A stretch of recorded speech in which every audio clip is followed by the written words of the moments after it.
আজকের ডেটের young generation সব ছেলেরা ভাই যারা আছে, ভাই বোনেরা আমাকে ফোন করে একটা সমস্যা নিয়ে আলোচনা করে, রিলেশন। ভালোবাসা একটা কিন্তু মহৎ জিনিস। ভালোবাসা ভগবানের দান, ঠিক আছে? বুঝতে পারলেন?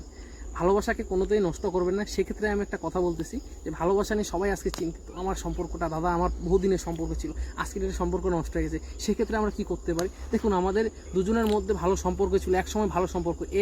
আমি ফোন করলে ও ফোন তুলতো, ও ফোন করলে আমি ফোন তুলতাম। আজকের ডেটে একজন আরেকজনকে দেখতে পাচ্ছি না। সেক্ষেত্রে সমস্যাটা কী হয়? সমস্যাটা দেখা যায় যে কোনো নেগেটিভ কিছু পেয়েছে, তার জন্য সমস্যাটা হয়ে গেছে, বা দুজনের মধ্যে একটা ফাটল ধরে গিয়েছে কোনো একটা কারণ বা কোনো একটা বিষয় থেকে। সেক্ষেত্রে আপনারা কি করবেন? সেক্ষেত্রে আপনাদের যে ভালোবাসা আছে, ভালোবাসার জন্য আপনারা আমাকে সবাই ফোন করে, দাদা বশীকরণ। হ্যাঁ, বশীকরণ নিয়ে আজকে একটা কথা বলবো। দেখুন, আপনাদের যে সমস্যা আছে নিশ্চয়ই বশীকরণ হয়। বশীকরণ বলে এমন কোনো জিনিস যে হয় না বলে এমন কোনো জিনিস নেই, সব কিছুই সম্ভব, ঠিক আছে? আজকের ডেটে সব কিছুই সম্ভব। বশীকরণ কি? বশীকরণ যাদের মনে হয় বহুদিন রিলেশান ছিল, বিগত 5 বছর 10 বছর রিলেশান, প্রেমিকা ছেড়ে চলে গেছে, সেক্ষেত্রে আমরা বশীকরণটা প্রয়োগ করতে পারি। বশীকরণ করার ক্ষেত্রে কি দেখতে হবে?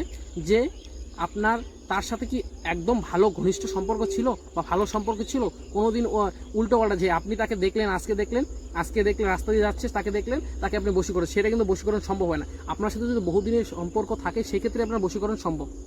বুঝতে পারলেন? এই হলো বিষয়। আর আপনাদের যাদের ভালোবাসা নষ্ট হয়ে গিয়েছে, অনেক দিন ছিল, সমস্যার মধ্যে আছেন, বিভিন্ন রকম সমস্যার মধ্যে, যে দাদা আমার এখন খুব ডিপ্রেশনে চলে গেছি, বিভিন্ন নেশা করছি প্রেমিকার জন্য, সেক্ষেত্রে নেশা করবেন না। নেশা কিন্তু খুব খারাপ জিনিস, ঠিক আছে? সেক্ষেত্রে আমি বলবো, আপনি যথাযথ যদি আপনার সমস্যা থেকে থাকে, আপনি আমার সাথে যোগাযোগ করেন। আপনার 100% গ্যারান্টি সহকারে আপনার যে সমস্যাগুলোর সমাধান ও প্রতিকার ও প্রতিবিধান আমি করে দিতে পারবো।